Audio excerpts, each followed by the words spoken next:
बार रोका लेकिन ये मानते नहीं थे, वो उससे बात करते थे। हाँ, बात करते थे किसी से, पर हमसे नहीं बताते थे। आपको ये चीज़ घर में पता नहीं चलती थी? बताती नहीं थी, लेकिन चोरी कभी चोरी बात होती थी। चोरी-चोरी बात होती थी, आपको ये जानकारी थी? क्या आपने कभी इस बात को लेकर विवाद अपने पति से किया कि क्यों बात करते हो या ऐसा कुछ? हमने पूछते थे तो वो बताते नहीं थे। बताते नहीं थे। और उनको दैयत भी एक मांग के खवाइए काऊ करिए हमार भाऊजी। हमार भैया कहाँ पापा भैया के मैं उत्तर प्रदेश के फैजाबाद अयोध्या में उपस्थित हूँ, हैदरगंज थाने के अंतर्गत रखौना ग्राम सभा में, जहाँ विजय श्याम शाम को किसी का फ़ोन उनके फ़ोन पर आता है, उनके मोबाइल फ़ोन पर आता है, वो घर से बाहर निकलते हैं और कुछ देर ही पता चलता है कि उनकी मृत्यु हो गई है। घर पर सूचना आती है कि एक्सीडेंट हो गया। परिवार वाले जाते हैं उस चौराहे पर, देखते हैं एक्सीडेंट ना होकर उसकी हत्या की जाती है, उस पर वार किए जाते हैं, गंभीर चोट आती है। ये परिवार है जिन्होंने अपना भाई और जिन्होंने अपना पति खोया है। ये परिवार देखो किस तरीके से आज रो रो कर इनका बुरा हाल है। ये देखिए, ये उनकी बड़ी बहन है जो कि इनके 5 भाई थे, जिसमें से एक भाई की राखी कम हो गई है। आप सोचो क्या तकलीफ है। ये सबसे बड़ी बहन है। इनके अंदर क्या विजय श्याम के साथ क्या हुआ? भैया विजय श्याम के केहू मार डाली उसे कट्टा से। गाड़ी वहीं धरी रही, मोबाइल वहीं धरी रही, गाड़ी मोबाइल जमा हो गए थाने में। अब केहू मारे बा भैया, पता नहीं के मारे। अच्छा, वो जब घर पर रहते हैं उनके मोबाइल फ़ोन पर फ़ोन आता है, वो कौन होता है फ़ोन से उनको बुलाता है? भैया हम यहाँ रही ना, अपने ससुराल में रही, अपने घरे रही थे। फोन आवा था उनका औरत जाना है, वो नहीं बता सकती। आप विजय श्याम की पत्नी हैं? हाँ, अच्छा। क्या नाम है आपका? हमार बिमला नाम है भैया। तो बिमला, जब विजय श्याम घर पर होते हैं उनके मोबाइल पर फ़ोन आता है, वो हाँ बुलाया जाता है, वो कौन है? अब हम उसका नाम नहीं जानते। अच्छा, वो नाम नहीं पता है आप? हैदरगंज गंगानगर के कहूँ मारिन भैया, हम देखे ना। गंगानगर चौराहा है। हाँ, फिर वहीं कहूँ पता लगा ही ले भैया। अच्छा, जब ये बताइए, जब उनके मोबाइल पर फ़ोन आता है, वो चौराहे पर जाते हैं, उसके बाद वहाँ से सूचना आप लोगों को कैसे मिलती है? ये के दूसरे से सुने दामोदरपुर गाँव में उनका मिल के कुछ मार के ढकेल दीन, मोबाइल उबाइल ले लीन और गाड़ी पकड़ी बाब उठाना में। वो किसकी गाड़ी है? हमारे आदमी की गाड़ी। अच्छा, जिससे वो घर से बाहर निकलते हैं बाइक से? गाड़ी से गए थे। अच्छा, वो जो मारा है वो कहाँ का रहने वाला है? वो उसका नहीं नाम पता ना गांव पता है, पर वही दामोदरपुर में झगड़ा हुआ उससे हमला, तो जबरदस्ती मारा खींच खींच के। अच्छा, एक चीज़ सुनने में मिल रहा है, जैसे प्रशासन के लोग थे, तमाम लोग थे, जो गांव के भी लोग इधर उधर आते जाते हैं, तो उनसे पता चला कि ये जो विजय श्याम है ये किसी से बातचीत करता था। हाँ, बात करते थे, वही बुला के मारा है। पर वो कोई महिला थी क्या उससे बात करता? हाँ, महिला होगी या आदमी होगा, उसे हमें बताए नहीं, वो डायरेक्ट भाग लिए। महिला थी कि औरत थी वो का हमको बताए नहीं, फोन आया था, फिर वो फोन पे बुलाई होगी, चाहे महिला हो या आदमी, हमें बताए नहीं, तो घर से निकल गए जबरदस्ती। अच्छा, ये चीज़ सुनने में आ रहा है कि कई बार ऐसा हुआ है, उसे रोका भी जा रहा था, वो उस जो इनके ऊपर यानी कि हमला किया है उसके द्वारा इनको ऐसा, मतलब लोगों के सूत्रों मुताबिक कि हम लोगों को पता चला है कि वो कह रहे थे कि मैंने इनको कई बार रोका लेकिन ये मानते नहीं थे, वो उससे बात करते थे। हाँ, बात करते थे किसी से, पर हमसे नहीं बताते थे। आपको ये चीज़ घर में पता नहीं चलती थी? बताती नहीं थी, लेकिन चोरी कभी चोरी बात होती थी। चोरी-चोरी बात होती थी, आपको ये जानकारी थी? क्या आपने कभी इस बात को लेकर विवाद अपने पति से किया कि क्यों बात करते हो या ऐसा कुछ? हमने पूछते थे तो वो बताते नहीं थे। बताते नहीं थे।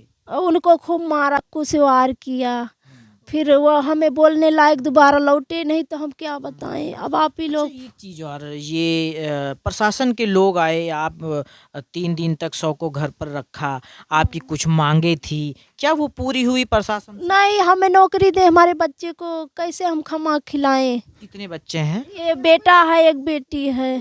बेटा अब कितने साल? मोबाइल मांग रहा है, उनकी मोबाइल भी पता नहीं है। मोबाइल रोज देखता होगा बच्चा उनका ले। बेटा हमारे मोबाइल दिलाओ, चाहे जहाँ से हमें नौकरी दिलाओ, हम कैसे कमा खिलाएंगे, कोई हमें सहारा तो दो। अच्छा, वो कहाँ का रहने वाला है? ये जिससे बातचीत करते थे वो कहाँ का रहने वाली है? बताते नहीं थे ना। अच्छा, जो मारा है वो कहाँ का है?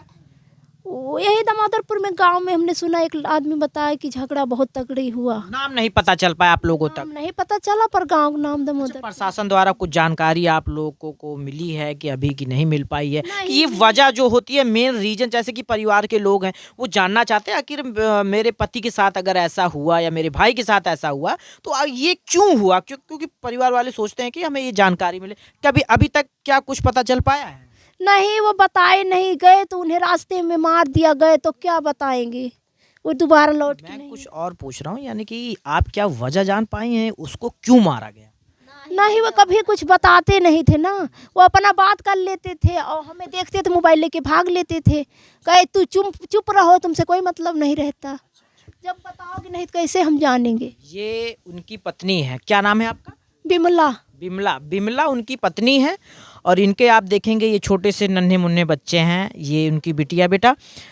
ये देखिए, अब इनका पालन पोषण कौन करेगा, इनकी देख रेख कौन करेगा, इनको कौन पढ़ाएगा, इनकी सेवा कौन करेगा? आखिर घर पर एक आशा होती है, मेरे पिता चौराहे पर गए हुए हैं, अभी कुछ लेकर आएंगे, बच्चों को ये आशा होती है। लेकिन अब ये छोटे छोटे बच्चे किसका इंतजार करेंगे?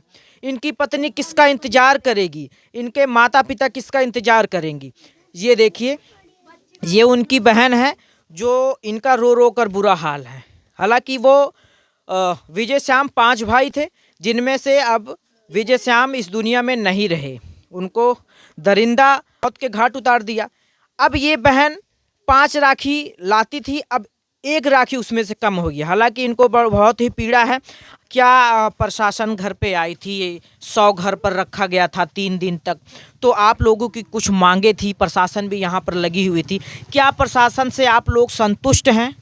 हम भैया ये चाहें हम लाश उठे ना दें, यही लिए हमारे भाभी की नौकरी चाहिए, दोनों बच्चन पढ़ाई लिखाई चाहिए, खर्चा चाहिए, और ओकरी बाद जे हमारे लड़कन को हमारे भाई के मारे बा ओका सजा दी चाहिए। जैसे हमारे भाई के मारे हैं वैसे उनका मारे के चाहिए। हमारे भाई खत्म हो गया, उन्होंने जे मारे हैं खत्म हुआ, पुलिस कार्रवाई करे, पुलिस पकड़े जे मारे बा। ये यानी कि आपको अभी तक जो आपकी मांगे थी प्रशासन ने अभी दिया कि नहीं दिया, या कुछ? भैया हमार भैया वही परसों खत्म भये भैया, आज उनका मिट्टी होत बिया तो का मिल जाए भैया इतने दिन में हमका। इनके 2, एक लड़का है एक लड़की है, तो अब कौन इनको इनकी देख रेख करेगा? क्या करे भैया, भीख मांगिए और काऊ करिए, जब मोदी होगी न दैयत भीख मांग के खवाइए, काऊ करिए हमार बाबूजी। हमार भैया कहाँ पापा भैया के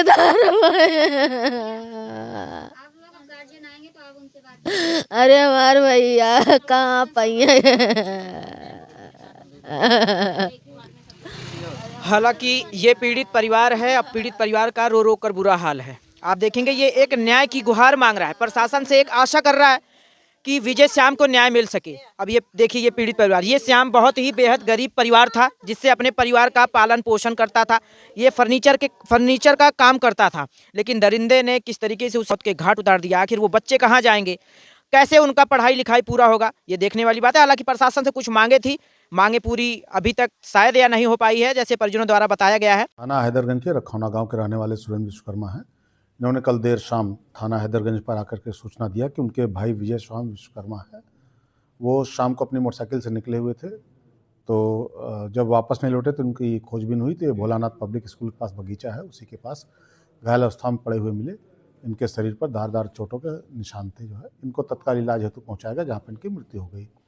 सुरेंद्र विश्वकर्मा जो कि मृतक के भाई हैं, उनकी तहरीर पर तत्काल सुसंगत धाराओं में अभियोग पंजीकृत किया गया। उन्होंने अपनी तहरीर में बताया कि उनके गांव के बगल गांव है बेलाराम बाग है, वहाँ की रहने वाली एक महिला थी, जो है उसको आरोपित करते हुए इन्होंने तहरीर दी थी कि इसके द्वारा ये घटना कारित कराई गई है।